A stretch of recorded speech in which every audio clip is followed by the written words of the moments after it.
ಬ್ರಹ್ಮ ತಸ್ಮೈ ಶ್ರೀ ಗುರುವೇ ನಮಃ.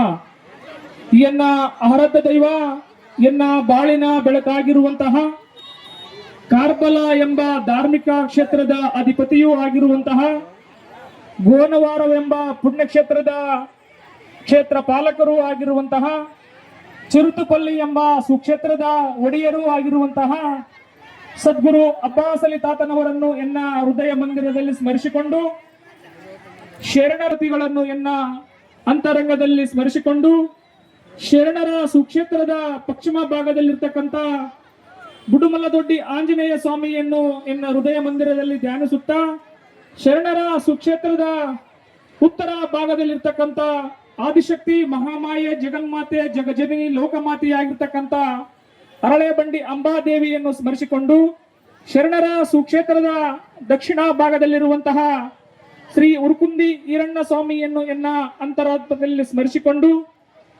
ಇಂದು ನಿಮ್ಮೆಲ್ಲರಿಗೆ ಗೊತ್ತಿರುವ ಹಾಗೆ ಕ್ರಿಸ್ತಶಕ 680ರಲ್ಲಿ ಮೊಹಮ್ಮದ್ ಪೈಗಂಬರ್ ಅವರು ದೈವ ಸಂಭೂತರಾಗಿ ದೇವವಾಣಿಗಳನ್ನು ಸಂದೇಶದ ಮೂಲಕ ಇಡೀ ಜಗತ್ತಿಗೆ ಪರಿಚಯಿಸತಕ್ಕಂಥ ಕುರಾನ್ ಎಂಬ ಗ್ರಂಥದಿಂದ ಮೊಹಮ್ಮದ್ ಪೈಗಂಬರ್ ಅವರ ಮುದ್ದಿನ ಪ್ರೀತಿಯ ಮಗಳಾಗಿರ್ತಕ್ಕಂಥ ಬಿಬಿ ಫಾತಿಮಾರವರು ಮತ್ತು ಆಲಿ ಅವರಿಗೆ ವಿಜೃಂಭಣೆಯಿಂದ ಮದುವೆ ಮಾಡಿಕೊಟ್ಟ ನಂತರ ಮಹಾತಾಯಿ ಫಾತಿಮಾ ಮತ್ತು ಆಲಿ ಅವರಿಗೆ ಜನಿಸಿರುವಂತಹ ಸತ್ಯ ಶರಣರು.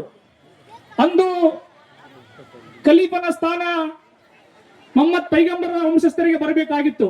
ಆದರೆ ಅಲ್ಲಿನ ದುರಾಲೋಚನೆಯ ರಾಕ್ಷಸರು ಅಬೂಬಕರ್ ಎನ್ನುವ ಶರಣರನ್ನು ಕೊಲೆ ಮಾಡಿ, ತದನಂತರದಲ್ಲಿ ಅಕ್ಬರ್ ಅಲಿ ಅವರನ್ನು ಸಹ ಸಂಹಾರ ಮಾಡಿ,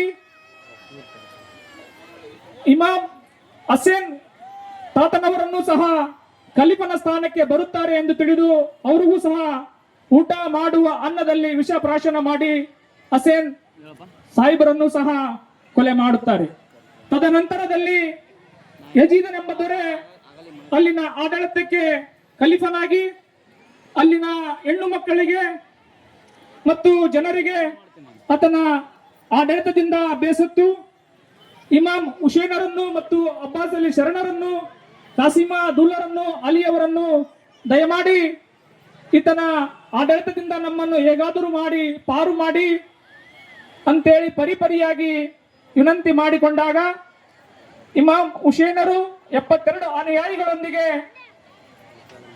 ಕೂಫಾದ ಕಡೆ ಹೋಗ್ತಕ್ಕಂಥ ಸಂದರ್ಭದಲ್ಲಿ ಕಾರ್ಬಲ ಎಂಬ ಮೈದಾನದೊಳಗೆ ಅರಣ್ಯ ಭೂಮಿಯೊಳಗೆ ಯಜೀದನ 27,000 ಸೈನಿಕರು ಬಂದು ಇವರನ್ನು ಸುತ್ತುವರಿದು ಹಲವಾರು ಹಿಂಸೆಗಳನ್ನು ಕೊಡಲು ಪ್ರಾರಂಭ ಮಾಡ್ತಾರೆ. ಅದರಲ್ಲಿ 9 ದಿನಗಳ ಕಾಲ ಇವರಿಗೆ ಕುಡಿಯಲು ನೀರು ಕೊಡುವುದಿಲ್ಲ. ಇವರು ಹೋಗಿರ್ತಕ್ಕಂಥದ್ದು ಸಂಧಾನಕ್ಕೆ, ಹಾಗಾಗಿ ಇವರ ಹತ್ರ ಅಸ್ತ್ರಶಸ್ತ್ರಗಳು ಕಡಿಮೆ ಇರ್ತವೆ. ಆ 27,000 ಸೈನಿಕರು ಇವರಿಗೆ ಹಲವಾರು ರೀತಿಯ ಹಿಂಸೆಗಳನ್ನು ಕೊಟ್ಟು ಅದಾಗೆ ಮದುವೆ ಮಾಡಿಕೊಂಡಿರ್ತಕ್ಕಂಥ ಶಕಿಲರ್ ಅವರು 100 ಕನಸುಗಳನ್ನು ಹೊತ್ತು 16 ಆಸೆ ಆಕಾಂಕ್ಷೆಗಳನ್ನು ಹೊತ್ತು ಅಲ್ಲಿ ಒಂದು ಮೈದಾನದಲ್ಲಿ ಇರ್ತಾರೆ. ಅಂತಹ ಸಂದರ್ಭದಲ್ಲಿ ಕಾಶಿಮಾ ದೂಲರು ಧೂಲ್ ಎಂದು ಯುದ್ಧ ಮಾಡುತ್ತಾ ಅವರು ಸಹ ಹುತಾತ್ಮರಾಗ್ತಾರೆ. ಆ ತಾಯಿ ಅಲ್ಲೇ ವಿಧವೆ ಆಗ್ತಾಳೆ.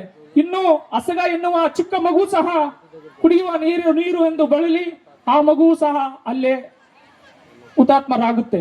ಅದಾದ ನಂತರ ಅಸುರ ಎನ್ನುವ ದಿನದಂದು ಇಮಾಮ್ ಹುಸೇನ್ ಸಾಹಿಬರನ್ನು ಮುಂಡವನ್ನು ಬೇರ್ಪಡೆ ಮಾಡಿ ಅವರ ರುಂಡವನ್ನು ಉದ್ದಾದ ಆಯುಧದಿಂದ ಮೇಲಕ್ಕೆತ್ತಿ ವಿಜೃಂಭಣೆ ಮಾಡಿ ಅಂದು ತಮ್ಮ ಕೌರ್ಯವನ್ನು ಮೆರೆಯುವಂತ ರಾಕ್ಷಸ ಯಜೀದನು.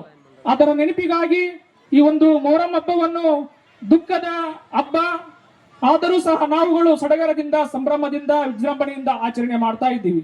10 ದಿನಗಳ ಕಾಲ ನಡೆದಿರತಕ್ಕಂತ ಆ ಕಾರ್ಬಲ ಎಂಬ ಮೈದಾನದ ಅರಣ್ಯ ಪ್ರದೇಶದೊಳಗೆ ಇಂತಹ ಶರಣರು ಹುತಾತ್ಮರಾಗಿ ಶರಣರ ದೇಹದಿಂದ ಹರಿದಿರುವಂತಹ ರಕ್ತ ಕಲೆ ಒಣಗಿರಬಹುದು, ಆದರೆ ಶರಣರು ಅಧರ್ಮದ ವಿರುದ್ಧ, ಅನ್ಯಾಯದ ವಿರುದ್ಧ, ಅನೀತಿಯ ವಿರುದ್ಧ ಹೋರಾಡಿ ಧರ್ಮ ರಕ್ಷಕರಾಗಿ ಸತ್ಯಕ್ಕೆ ತಲೆ ಬಾಗಬೇಕು ವಿನಃ ಅಸತ್ಯಕ್ಕೆ ತಲೆ ಬಾಗಬಾರದು ಎಂದು ನಿಮ್ಮೆಲ್ಲರಿಗೆ ಸಂದೇಶವನ್ನು ಕೊಟ್ಟು ಹೋಗಿದ್ದಾರೆ. ಅವರಿಗೆ ಈ ಒಂದು ಸಂದರ್ಭದಲ್ಲಿ ನಾವು ನೀವೆಲ್ಲರೂ ಪುಣ್ಯ ಸ್ಮರಣೆ ಮಾಡ್ಕೋಬೇಕು, ಗೌರವದ ನಮನಗಳನ್ನು ಸಲ್ಲಿಸಬೇಕಾಗಿ ಬಂದಿರುವಂತಹ ತಾಯಂದಿರಲ್ಲಿ ಮತ್ತೊಮ್ಮೆ ಮಗದೊಮ್ಮೆ ವಿನಂತಿ ಮಾಡಿಕೊಳ್ಳುತ್ತಾ ನಾನೊಂದು 2 ಮಾತುಗಳಿಗೆ ಗುರುವಿನ ಪಾದಕ್ಕೆ ಸಮರ್ಪಣೆ ಮಾಡಿ 2 ಮಾತುಗಳನ್ನು ಮುಗಿಸ್ತಾ ಇದ್ದೀನಿ. ಜೈ ಹಿಂದ್, ಜೈ ಕರ್ನಾಟಕ. ಶ್ರೀ ಗುರುವೇ, ಓಂ ಗುರುವೇ, ಸದ್ಗುರುವೇ.